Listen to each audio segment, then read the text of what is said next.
If you want to see how to make a solid timber round table with a shark nose profile without the use of a CNC, stay tuned because it's coming up. Hello everyone, welcome back to Fourth Generation Renovation. Today I've got an interesting little job happening at work. I'm going to make a round tabletop with a shark nose profile, and I thought I might just show you how I do it.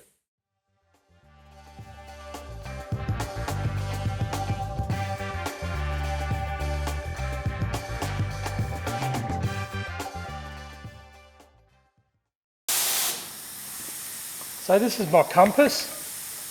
So I'm going to attach my router to there with a straight cutter on it with no bearing, and I'm going to measure out the 900 to make the 900 radius, and then I'll put a screw right in the middle of that so I can swing this round. So what I'm going to do first, I've got a 45 cutter in there. I'm going to run that around with the tip right on the 900 radius, and I'm going to cut it down 3/4 of the way through this top. That will be the start of the shark nose profile.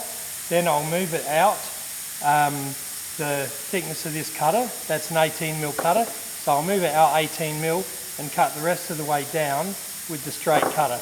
And then I've got a base for the shark nose, and I don't have to run that round later on.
Alright, that's the bulk of the routing. You can see I've got a chamfer around there on the 45 and a little bit of flat. So by the time I sand that, the flat will be a little bit less. It's got a little bit of a lip there still. But what I have to do, this shark nose profile needs to be 50 by 20. So what I need to do is mark my 50mm line, and I have to do the rest with a plane. So I'll mark that, and then I'll show you how I plane that up.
So that's the underneath all done. So I've flipped it over, and I don't know if you can see it. There's a join.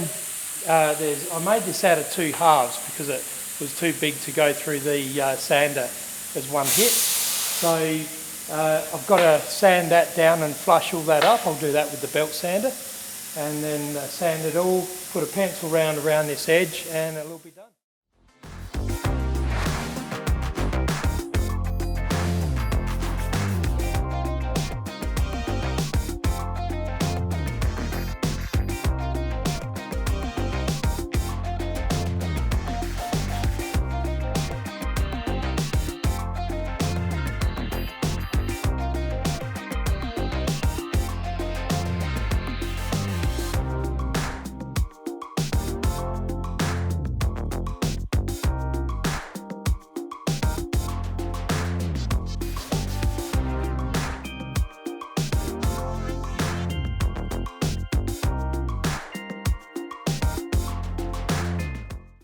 Okay, lesson time.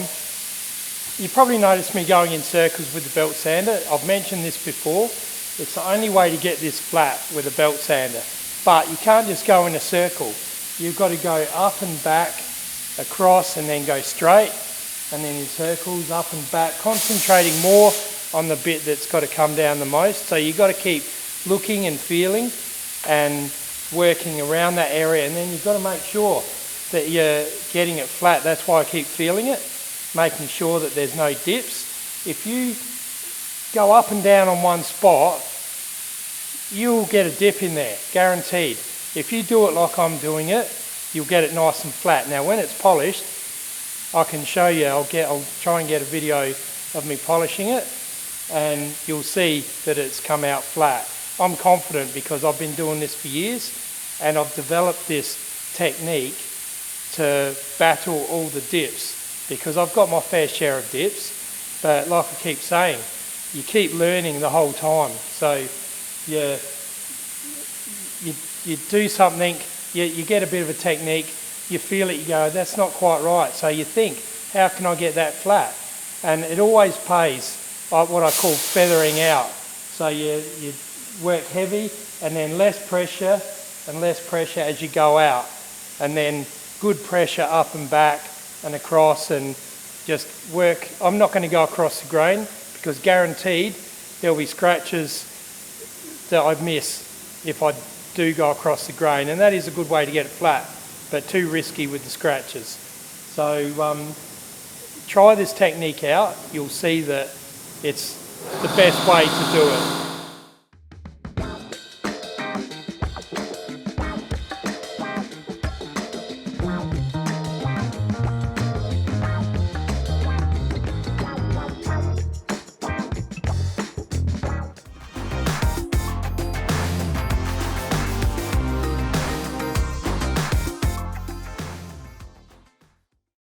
Well, there you go.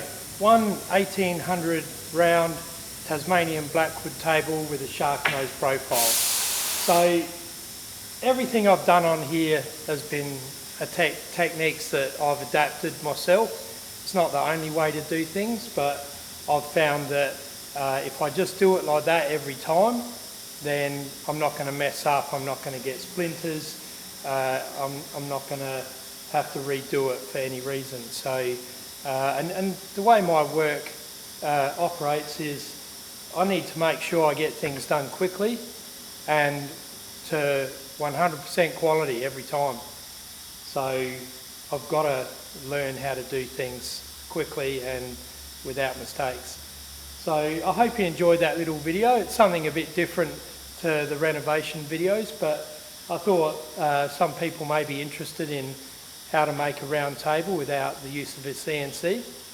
So I'll finish the video up there, and so let me know guys if you enjoyed that video and you'd like to see more, because I'm always making different things. I do a lot of tables and I make a lot of different types of solid timber furniture. We use this Tasmanian blackwood quite a bit, and when this is polished I will put a short up with the finished product so you can see how this pops when it gets a lacquer on it. Yeah, let me know, because I'm happy to make some more videos on how to make things like this. So thanks for watching, and I'll see you on the next video. Cheers.